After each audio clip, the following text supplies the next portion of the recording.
ರಾಯರ ಪಾದ ಯಾರು ಹಿಡಿತಾರೆ, ಎಂತ ದರಿದ್ರ ಇರ್ಲಿ ಅವನು ಭಾರಿ ಧನಿಕನಾಗಿರ್ತಾನೆ.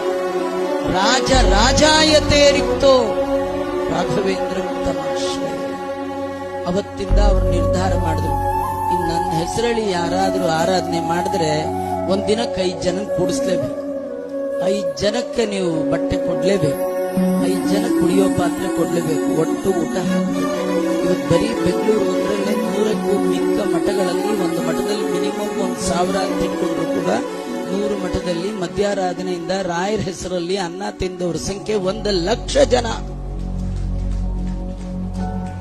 ಈ ರೀತಿ ಅನ್ನದಾನ, ಈ ರೀತಿ ವಸ್ತ್ರದಾನ, ಈ ರೀತಿ ರಜತ ಪಾತ್ರೆ, ಇದೆಲ್ಲ ಯಾಕೆ ರಾಯರಿಗೆ ಇಷ್ಟ ಯಾಕೆ ಬಂತು ಅಂದ್ರೆ, ರಾಯರಂತಾರೆ ಅವರು ಮಾಡಿದ ಪಂಚರೂಪಗಳ ಉಪಾಸನೆ. ಅವರಿಗೆ ಲಕ್ಷ್ಮೀನಾರಾಯಣನ 5 ರೂಪ, ಅನಿರುದ್ಧ